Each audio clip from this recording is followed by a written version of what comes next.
Saat kita mendengar kata Jepang, yang terlintas adalah kereta super cepat, robot-robot cerdas, dan disiplin kerja yang luar biasa. Sebuah negara dengan teknologi paling maju di dunia. Tapi di balik semua kemajuan itu, Jepang menghadapi satu kenyataan yang pahit. Populasi mereka menua dengan sangat cepat. Lebih dari 29% penduduk Jepang berusia di atas 65 tahun. Jumlah lansia terus meningkat, sementara generasi muda justru menurun. Disinilah sebuah profesi yang jarang sekali disorot kamera menjadi penyangga kehidupan bagi jutaan orang lanjut usia. Profesi itu bernama Kaigo, perawat lansia, caregiver. Dan dalam beberapa tahun terakhir, orang-orang Indonesia menjadi bagian yang sangat penting di dalamnya. Mereka adalah para malaikat penjaga lansia yang dirindukan. Apa sebenarnya Kaigo itu? Di Jepang, Kaigo bukan sekadar perawat biasa. Ini adalah profesi resmi yang diatur oleh negara, dengan standar pelatihan, etika, dan sertifikasi yang sangat ketat. Tugas mereka jauh lebih dari sekadar memberi obat. Mereka membantu lansia bangun dari tempat tidur, duduk, dan berjalan. Mereka memandikan dan membersihkan tubuh lansia dengan penuh hormat. Mereka mengganti popok dan pakaian dengan sabar. Mereka menyuapi makan dan minum, memastikan setiap suapan masuk dengan aman. Tapi tugas mereka tidak berhenti di situ. Mereka juga menemani para lansia berbicara, menjadi telinga yang mau mendengar keluh kesah. Mereka menenangkan lansia yang menderita demensia dan seringkali bingung. Mereka menghibur lansia yang merasa kesepian dan depresi. Kaigo bekerja dalam shift yang panjang, seringkali berdiri selama berjam-jam, mengangkat tubuh manusia yang beratnya tidak ringan. Secara fisik, ini adalah pekerjaan yang sangat berat. Namun secara mental, ini jauh lebih berat. Lalu, kenapa begitu banyak orang Indonesia memilih jalan ini? Jawabannya kompleks. Jepang sendiri mengalami kekurangan tenaga Kaigo yang sangat besar. Untuk mengisinya, pemerintah membuka pintu melalui berbagai program seperti G2G, Specified Skilled Worker, atau SSW, dan Economic Partnership Agreement, atau EPA.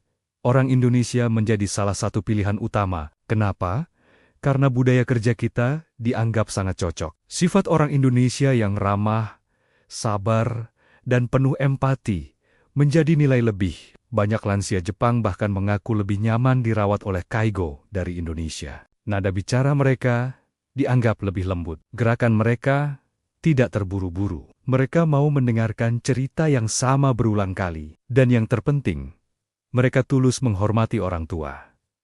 Ini bukan sekadar klaim kosong. Pengakuan ini berulang kali muncul dari para lansia dan pengelola panti jompo di seluruh Jepang. Di media sosial, kita mungkin sering melihat senyum ceria para Kaigo Indonesia berlatar pemandangan Jepang yang indah. Namun, kamera jarang sekali merekam lelah yang mereka sembunyikan di baliknya. Seorang Kaigo harus tetap sabar, meskipun mungkin baru saja dimarahi oleh lansia yang ingatannya mulai memudar. Mereka harus tetap ramah, walau tubuh sudah pegal, dan jam tidur berkurang. Mereka harus tetap menghibur orang lain, padahal hati mereka sendiri sedang rindu dengan keluarga di tanah air. Banyak Kaigo Indonesia yang mengaku, capek itu sudah pasti. Tapi kita nggak boleh nunjukin rasa capek itu di depan mereka.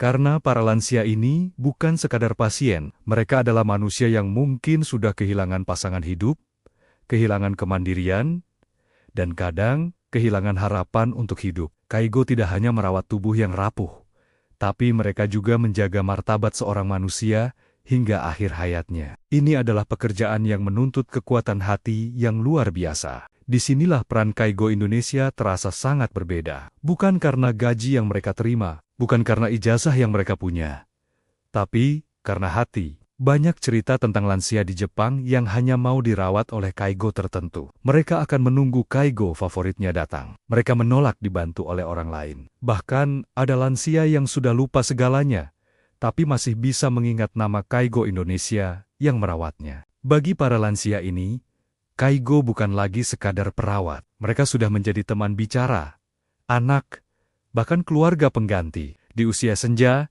ketika dunia terasa semakin sepi, yang paling dibutuhkan bukanlah teknologi canggih atau fasilitas mewah. Yang mereka butuhkan adalah kehadiran manusia yang tulus. kehadiran yang membuat mereka merasa masih berharga. Namun, setiap pertemuan pasti ada perpisahan. Kontrak kerja seorang Kaigo terbatas. Ketika masa kerja mereka selesai, mereka harus pulang ke Indonesia. Dan disinilah ada kisah yang jarang sekali terdengar.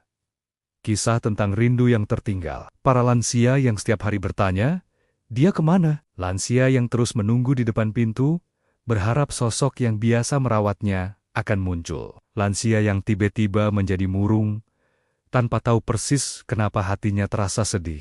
Bagi mereka, perpisahan bukanlah hal yang mudah untuk dipahami.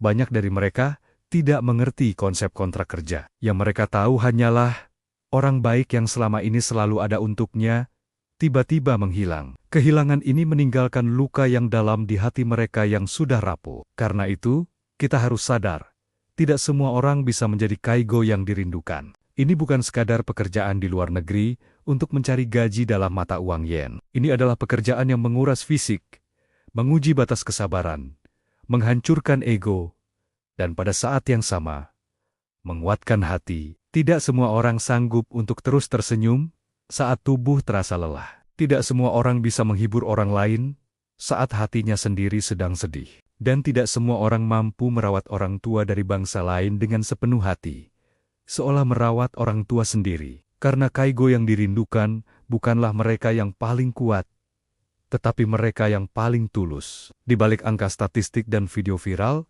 ada sebuah kenyataan sunyi yang jarang sekali dibahas, bahwa Kaigo Indonesia di Jepang bukan hanya sekadar tenaga kerja. Mereka adalah penjaga martabat para lansia di babak akhir hidup mereka. Mereka datang dari negeri yang jauh, meninggalkan keluarga yang mereka cintai, untuk merawat orang tua dari bangsa lain. Dan ketika mereka pergi, yang tertinggal bukan hanya sebuah kamar kosong di panti jompo. Yang tertinggal adalah kenangan yang akan terus hidup di dalam hati para lansia. Karena di usia senja, yang paling dirindukan bukanlah lagi kekuatan atau kekayaan, melainkan kehadiran yang tulus. Dan bagi banyak lansia di Jepang, Kaigo dari Indonesia telah menjadi malaikat penjaga terakhir dalam hidup mereka. Terima kasih sudah menonton.